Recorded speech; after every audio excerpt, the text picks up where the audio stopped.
everybody, it's your girl Mika Chanel. I'm back with another edition of Mika Chanel is Just Saying. So today I'm trying something a little different. I'm using my phone as a camera instead of my video camera because my video camera, it cuts off after every 15 minutes, so then I have to string all the videos together and it just takes forever for me to get them uploaded. So see if this way is quicker. Anyways, so today we are talking about, I'm sorry y'all, I'm always messing with my hair. I'm still getting used to wearing weave. Anyways, so today we are talking about The Real Housewives of Atlanta, Season 7, Episode 6. And I'm like, are we really on Episode 6? But that's what my TV guy said. It was Episode 6, so I'm rolling with that. This episode was a lot better than the last couple of weeks, I would say. Even though, like, we had this, like, build-up with the Cynthia and Nene, like, argument, but it continued on to this episode, and it really wasn't anything to the left in the argument. I mean, I guess, like, Cynthia, you know, it just continued right from where it cut off last week. So, like, Nene was in the middle of her, like, long rant and not letting Cynthia talk, and then she finally finished, and Cynthia was like, okay, so are you done now? And she's like, yeah, I'm done, and she gets up. I thought she was getting ready to leave, but she said, I'll be right back. So I guess she didn't want to show that she was about to start crying. So she walks off, but then she comes back, and of course she's still, you know, visibly upset, and she's, you know, she's crying a little bit or whatever. And Phaedra's like, you know, to the other ladies, is like, let's give them to some time, you know, to just kind of talk and alone, you know, because she's saying, you know, you don't have that kind of emotion without something real, some kind of real relationship and something serious behind it. You just don't get that emotional. People that you don't care about do not make you that mad, okay? They might make you mad for a minute, but they don't make you mad for long if you don't really care about them.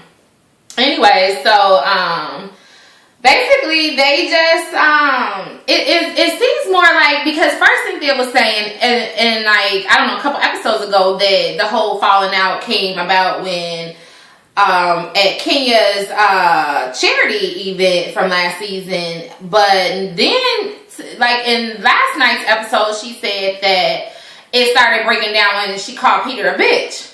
So I'm like, well, Cynthia, I mean, which is it? Like, and I can now start to kind of see how people are talking about her, you know, like flip-flopping or whatever. I don't know. I just feel like she's trying to bring, you know, a little bit more spice to the show, and she's trying to beef up her, you know, her personality on the show, so she's not considered, you know, just this pretty face with no backbone or whatever, and people can walk on her. But at the same time, she's not consistent with what she's saying, so she kind of loses a little bit of credibility, you know what I'm saying? And you know, with Nene saying that, you know, that she didn't even know that there was an issue, like, why didn't Cynthia come to her and tell her that, you know, that there was a problem and they could have talked about it? And Nene's like, you know, was there ever a time, or, you know, where I gave you the impression that you couldn't talk to me? Not that I'm excusing Nene, you know, she did like try to steamroll over Cynthia, not let Cynthia get words in, not so much in this episode, but last episode. I just think it's just a lot of outside influences. I think that Cynthia's husband, Peter, influences her. You know, of course, he's not going to take too kindly to a woman calling him a bitch. And then I just think maybe, like, with her reading things in the blogs and, you know, just all of that, I just think that all kind of plays into it. So they kind of hug it out and say that they're gonna try to move on and, you know, like, let's just move on. I don't know. I don't really know if that's gonna work. I don't think they're actually friends now. I don't think they're friends right now. And from that episode, it seemed like Cynthia was taking it more seriously than Nene as far as the makeup, and I'll talk about that in a little bit. Anyways, so in the next scene you see Candy. She's like in her bedroom or whatever, and Todd FaceTimes her on the computer, and so they're just talking back and forth or whatever, and she's got on this t-shirt that says Mrs. Tucker, so she's like, can you read the t-shirt or whatever? And he's like, well, you're not officially Mrs. Tucker because you haven't changed your name. She's like, I'll get around to it. I was married for like 3.5 years before I changed my name. And it wasn't that I didn't want to change my name. It was just that wasn't something that I thought about really rushing around to do. And I wasn't working for a long time. So I was at home with our daughter. So I was like, why am I going to change my name? But then when I started working full time again, I did end up changing my name so that, my name would be my married name at my new job or whatever. But, I mean, like I said, it was like 3.5 years. I mean, it's not really a big deal, is it? I don't know. Man, do you guys think it's a big deal if your wife doesn't change her name right away? I mean, you're still married. She's still wearing your ring, And what's the name? Anyways. So Ty didn't seem too concerned about the name change or whatever. Then they talk about her coming to New York to kind of talk things out with his mother, because she's still really upset about a lot of the things that she found out on the show from watching the show that Mama Joyce had said, and she's upset that Kandi didn't come clean with Todd about Mama Joyce calling her a hoe and a prostitute. Y'all remember that Candy's whole Todd what she said about what Mama Joyce said about his dad. But when he asked about his mom, she said no, she didn't say anything like that or whatever. So I guess Miss Sharon is upset, and she passed away last week, and it's very sad. And I don't know, like I was like, am I gonna be able to talk about the episodes? But when I saw her in this episode, she was just so funny that I think it's okay. I don't know how the season's gonna go, and like if she ever does come to Atlanta during the season and her and Mama Joyce get into it, I don't know if I could be able to discuss that part of it, like any negativity. But in this episode, she was funny. She was really funny in this episode, and I'll talk about that in a little bit. But anyways, Kandi didn't seem like she was all that excited about going to New York to meet, to visit with Todd's mother. Because Todd is actually working, so, he was doing Hollywood Divas. So he, flying back and forth from LA to New York or whatever as the women on the show, as their schedules go, whatever. Anyways, this dang cat, y'all, I just want to get rid of this cat so bad. Anyways, so he's in New York, so she's gonna go visit him, and I think she was saying something about Cynthia was gonna be there as well for New York Fashion Week, so she was saying it would be a good thing for Cynthia to be there so that, she could split her time up and not have to be so focused on the mama drama with Mama Sharon. Anyway, so then you see, in the next scene, you see Derek J. We haven't seen him on an episode of Housewives in a while. Like, he used to be, a big part of the Housewives with Kandi, being her stylist and everything, or her hairstylist. But I guess since she hasn't been touring, I don't know, we don't really see Derek J as often. But anyway, so we see him. He goes to Phaedra's office to retain her services because some woman done accused him of stealing her weave. This is the craziest thing. That's the craziest thing I ever heard in my life. Like, I have to keep rewinding it. Like, what is going on? So he says this chick is trying to sue him because she thinks that she came into his salon and he told his staff to take her weave out of her head, take it to the back, and bring her some old cheap ass weave and put that cheap ass weave in her hair. Who does stuff like, who does that? Like, so Faith is like, oh my god, Derek J, you the hair burglar now? It's like, hide your weave, hide your wigs, because here comes Derek J. That was hilarious. I'm like, really? Okay. So the chick done put them all on blast and put them on the blogs and everything, and Phaedra just had a little laugh, and it was just funny, because, I mean, really, do you ever think someone's going to get sued for stealing weave? That's just funny. So they just kind of discuss, how it's going to be going to court or whatever, and Phaedra just, tells him, that, he can't be wearing those hot pants and heels to court. He's going to have to, be all testosterone up in the courthouse. Derek J can't be coming up in there with no damn hot shorts. He love them hot pants, don't he? He love him some hot pants. And some dang stilettos with some lipstick on walking up in court, you know what I'm saying? So she's like, we're going to have to get you a pantsuit or something. But anyways, that was pretty much the end of that scene. I'm trying to like follow my notes here, y'all, because I done wrote on the front and the back. Okay, here we go. The next scene was Nene. She's at home. Greg is a little sick, and she's like fixing him some tea or whatever. And his teacup always cracks me up. Every time I see it, I think the first time I saw that cup was on I Dream of Nene when they were getting the spinoff thing when they were getting remarried or whatever. But it's like a toilet. It's like a whole toilet and with a handle on it that he can drink out of. I just found that to be so funny that you would drink out of a cup that's in the shape of a toilet. You know, I don't really want to think about drinking out of a toilet or whatever, but I guess he thinks it's funny anyway. So she was fixing him some tea, and then they started talking about, you know, the talk that she had with Cynthia or whatever, and she was just saying, like, you know, she doesn't know because, you know, you burn her once, shame on you, burn her twice, shame on her. So she doesn't want to, she doesn't know if she's going to be able to, you know, ever even have a true friendship with Cynthia again or whatever.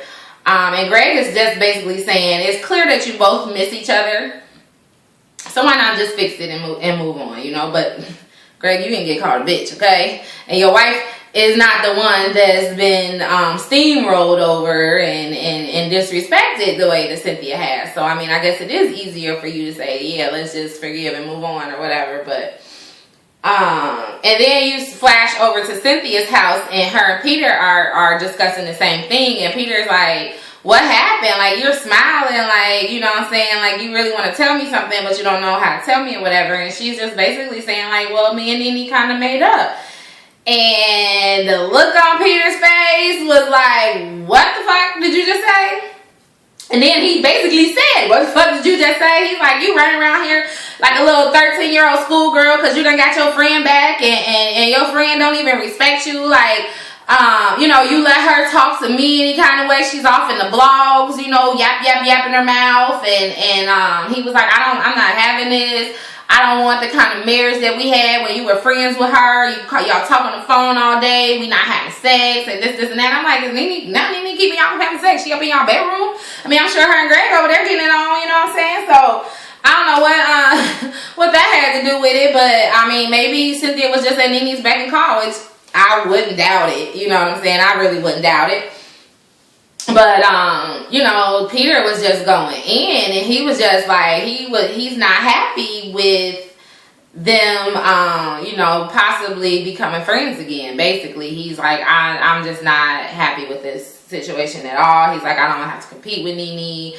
I don't want to have to, you know, I just don't want to have to go through all the stuff that we went through. And I guess seeing your wife or significant other being in what you think is being taken advantage of by someone else, you know, that would, you know, bother you, especially if your significant other is all like geeked up about this person and you know, really wanting to be real genuine friends with this person. So I don't know, y'all. I don't know. Like, if my husband's friend called me out my name and he still had to be in my face and stuff like that, I just don't know, because I just don't see a situation where I would be that involved in a conversation or argument with my husband's friends or any of my friends' husbands or boyfriends or whatever, to where I would get that heated, where I would want to just come out of my mouth and call you out your name. You know what I mean? I just can't see that happening. So I don't know, y'all, but if one of my husband's friends call me a bitch, that motherfucker will never step foot in my house, okay? And it would be some problems if he wanted to continue the friendship, but whatever, because that's like the ultimate disrespect. You don't disrespect your friends' significant others. That's you know, she has some issues. She should have pulled Cynthia to the side and been like, look, you need to check your husband. You don't check my husband, you tell me to check my husband, okay? That's how it goes. Anyways, we're gonna move on from that. Candy is in New York City. She makes it there. Todd takes her on the subway. They go shopping. They get a slice of pizza, that nasty ass pizza in New York. Chi-Town has the best pizza, okay? I don't know why New York thinks they got this good pizza. When I went to New York, I was like, what is this? The crust was still like white. It was like, girl. I'm like, y'all need to come on to downtown Chicago, get y'all some Lou Malnati's Italians or something. Don't be messing with some Genos or something. Don't mess with that old nasty New York slice pizza. The crust is not even brown, okay? Crust supposed to be brown on the pizza. But whatever, New York, they got the best pizza, but we all know Chicago got the best food. Anyways. What was I talking about? Yeah, so he takes her to get one of them old nasty slices of pizza, and they walking up and down the street eating them nasty pizza slices, and you know, he's just taking her through his old neighborhood, showing his old school, and he takes her shopping. He's like, you need to get you some Timberlands if you're gonna be walking around the streets in New York or whatever. And so he takes her into a store so she could get her some Timberlands and a baseball hat or whatever. He want her all like, you know, he was like, I need me a roundaway girl or whatever. You can't be walking around in Giuseppe sneakers with me. I was like, okay, Todd, okay. But I thought it was cute. He offered, he was like, do you think Riley would want to wear some Timberlands or whatever? She was like, well, Riley already has a pair, but you know, I thought it was cute that he was thinking about Riley, you know, in that way, you know, taking her, you know, taking his wife shopping and thinking about his stepdaughter. I thought that was really cute. Anyways, that was really it for that scene. Yeah, they bought their Timberlands and hats and stuff and joked about thug loving it that night or whatever, but that's their thing. They always talking about having sex, so yeah, so anyways, moving on. We see Cynthia finally arrive in New York, and she goes to her friend Kite's. I guess it was like his little studio that he's using for New York Fashion Week. Her friend Kite is the guy that actually styled her for her wedding. He helped her like plan, you know, her wedding, her whole entire wedding, and I guess he's her best friend for like ever, like 20-some years or something. So anyway, so he's telling her like, girl, did you get some booty injections? What's going on? You been down in Atlanta eating too much cornbread and collard greens, girl. Like, you got the Kim Kardashian booty going on back here. He was like, we might need to take these clothes out a little bit. So he had to remeasure her hips and everything to get it right. And Cynthia's like, you know, you can tell on her face that she's like devastated that someone is calling her, you know, a little chunky because she's a supermodel. You know, and she was like, well, in Atlanta, I'm considered skinny, and that's what's in Atlanta is having a big booty. But, you know what I'm saying, you walking the runway on New York Fashion Week, you can't have no big old ghetto booty walking down the runway. But Cynthia looks good. We all saw that in her ebony spread. She looks good, okay? Not even just for 47. She just looks good, okay? But it was just funny. And then he started telling her that she was walking too slow. She got to get with the new walk. Like, you know, the girls are walking differently now or whatever. So poor Cynthia's little self-esteem was kind of just crushed. But, you know, she's a professional and she says she going to get this right. And she gonna learn how to walk. And they just going to have to let that dress out to accommodate her butt. And then we going to keep it moving. So, yeah, but she's like, she'll get it together. So then we see like this other little scene with Phaedra. She goes to the J spot, which is Derek J's hair salon, and I mean, it just seemed like it was a manufactured scene. Like the producers wanted Phaedra to do something, you know what I mean? Like have something going on or something. Like so that they were like, let's just shoot this scene. This scene was really silly. She went to his shop to like see like where they could have hid the weave or whatever. I don't know. She was trying to record it. She couldn't get her phone working, figure out how to record on her phone or whatever, and it was just a silly scene, and I'm not really sure why they included it other than to give Phaedra something. Something in the episode, but yeah, so we're gonna move on. Oh, but they did throw some shade at Cynthia's hair, because when she walked into his salon, he was putting together, like making up an afro wig, right? So she asked him about the hair and everything, and she was like, oh, are you the one that makes Cynthia's afro wigs? And he was like, nah, child, she buy them from the store, you know? Like, hey, girl, don't put my name on them wigs. It's not my wigs now. That was kind of shady, I don't know, but I think Cynthia's wigs are cute. Anyways, then we see Candy, Todd, Cynthia, and Peter. They all meet for dinner. Everybody's ordering except for Cynthia. Cynthia like, look, I can't be gaining no weight messing with y'all eating ribs and prime steak and prime rib and steak and lobster tails and whatever else they was eating up in there. Look like a barbecue joint or something. I don't know, but Cynthia's like, I ain't messing with y'all. I gotta at least not gain any more weight if I'm not gonna lose weight, you know, before this show or whatever. So then the topic goes to the in-laws and you know, they start talking about Mama Joyce and everything that's wrong with Mama Joyce, and Peter brings up the fact that, you know, it can be hard because he had to deal with, you know, his mother-in-law and his sister-in-law not really liking him. Y'all remember what happened when him and Cynthia was trying to get married and they was trying to hide the marriage certificate and they was giving him such a hard time or whatever. But I mean, well, and they was talking about he was financially abusive and this and that. And I was just like, even back then, I was like, Cynthia, this might not be a good idea, girl. It might not be a good idea. And I still think it may not have been a good idea, but she's in love, he's in love, whatever. But, so yeah, he talks about that, and he talks about how his mom is upset, you know, still with her mom and her sister about that whole ordeal or whatever. And then they move on, and Todd starts talking about, you know, his issues, and he's like, you know, Candy's like, you know what, give me a break. She's my mother. You know, I'm not about, you know, old people say stuff all the time and nobody, you know, says anything about it. And Tom's like, well, just that doesn't make it right. You know what I mean? They need to be, you know, more conscious of how they're making people feel, or you need to let them know how they're making people feel. And, you know, you can just see that Todd is really, really, really upset about the whole thing because his mother is really, really upset. And, you know, she's very important to him, as is Candy's mom is important to her. But it doesn't seem, well, you know what, I'm going to talk about that in a little bit. Anyways, so basically they just start venting or whatever. And then I guess Cynthia brings something up that Peter doesn't like. She's like, yeah, every time we get into an argument, you be like, well, I don't know why you married me anyway. Peter's like, oh, what? Let's calm that down because we don't need to be discussing that right here. Shut your mouth. That's personal business. We don't need to talk about it, you know. Cynthia shut her mouth. But I would have too. You just, you know, if your spouse say shut it down. That's all. Move on. And then you see a cute little scene with Kenya and Claudia. They are in like a cooking class or whatever. Nothing really good happens. The food they were cooking looked good. And they seem to be the only people in this cooking class. With a whole bunch of chefs standing around them. I don't know what that was about. But that was it. I'm happy, like I said in every vlog, that she's got her little friend on this show. That somebody that seems to genuinely like her. You know what I mean? So then it's time for the fashion show, and Cynthia, hold on, let me flip it over. What's going on with Cynthia?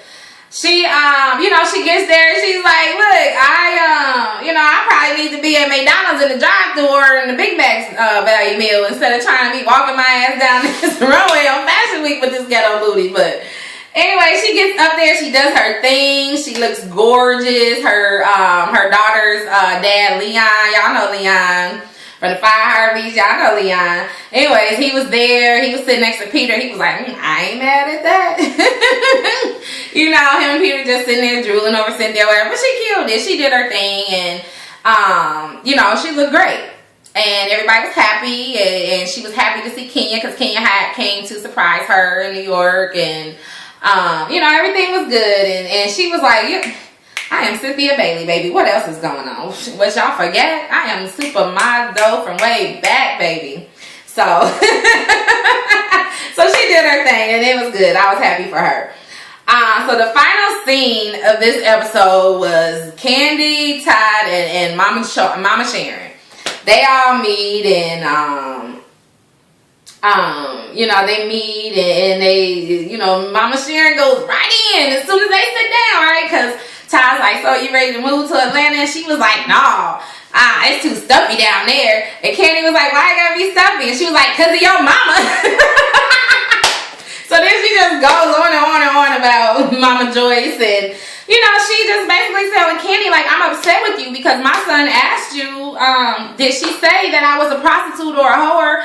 And you said no, and you lied. And then we saw that you lied, you know what I mean? And she's upset about that. And she's like, you started the marriage off on a lie. You let your mom just say your thing. But what really surprised me about this scene wasn't what Mama Sharon was saying. It was what Candy was saying. Because Candy was kind of getting a little loud with Mama Sharon. And I was just sitting there like, and she doing her hands all like this. And I'm like, Now, if Todd was doing that with your mother, how would you feel? Because you don't even do that, act like that with your mother. You know what I'm saying? You let your mama say whatever she wants to say. You just sit there and don't say a word. But then you in your interview talking about this old lady thinks she finna go off on me. Your mama do it? Why can't his mama do it? You know what I'm saying? Like,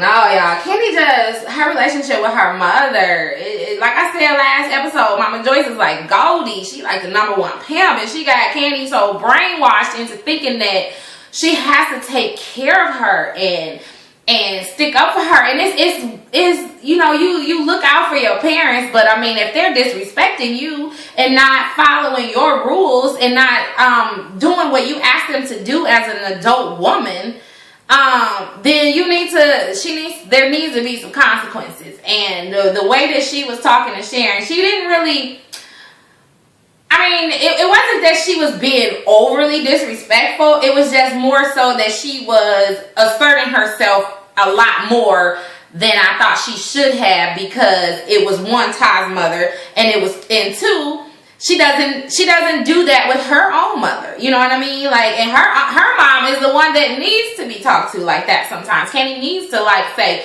this is what it is. I don't care about this. I don't care about that. This is how I need it to be. Or just does not talk about it anymore or whatever. You know what I'm saying? Like, that's how she needs to be with her mom. But I was really shocked that she was getting kind of loud with Mama Sharon.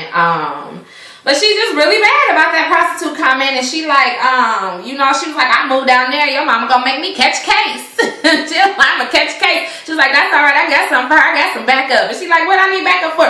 She was like, Candy was like, what you need backup for? Mama Sharon was like, because then you called them the old lady crew. She was like, they ain't finna jump on me. She was like, I don't think Nora would, but the other one, I bet she be down there talking mess about me all the time with Mama Joyce. You know what I'm saying? Like, going back and forth. And she was like, give me her address, because I'm finna send her something. And Ty was like, you can't be sending nobody something through the mail. What you doing, Mama? You know, like, this. Mama Sharon was going off, you know. It was funny. She was so funny in this episode. And I'm sure it's probably really hard for Ty and Candy to watch these episodes with his mother, but she is very, very entertaining, and I did like her when we saw her last season. I thought that she would have been a good addition to the show. You know, just the whole, I mean, I honestly thought that we were going to be seeing more of her this season, and I thought, you know, in seasons to come we would be seeing more of her. So, you know, it's very sad, very, very sad. But anyways, I'm going to just end it with that. I'm going to end it like Mama Sharon said she was going to end it. She said Mama Joyce started it, but I'm going to end it. So I'm going to end that episode with that. And, yeah, that was pretty much it. You know, nothing more to say about the episode. Next week's, well, before I talk about next week's episode, like, I watched Summer Watch What Happens Live, and it had, what's her name, Portia on there, and old girl from Orange is the New Black. I cannot think of this woman's name for nothing. She was on there looking cute. Portia was looking cute too, with her boobs hanging all out and stuff, but she was looking cute. I don't know. I just don't like seeing her on TV, because she just sounds so, like, silly. And even the game that they were doing, you know, a girl kept saying, okay, we can move on. We already said that. Anyway, so next episode is going to be really interesting. Apollo makes a comeback into the, we'll see him on next episode or whatever. And from the previews, I'm just so through. I mean, the way that he's going to act towards Phaedra next week, it is just so sad, and I can't believe that he's going to act like that. But I'm going to hold my comments to myself until I actually see the episode, because you know how editing is. You know, have you all riled up, and then it's not even the way it seems, but I'm pretty sure it's the way it seems on the preview. But anyways, that is it. That is it for Real Housewives of Atlanta Season 7, Episode 6. And as always, please like, comment, and subscribe if you enjoyed the vlog, or if you didn't enjoy the vlog. You know what I'm saying? Still subscribe. You might enjoy some later episodes of it or whatever. But until next time, stay real, stay safe, and stay tuned to Mika Chanel Is Just Saying. Bye-bye.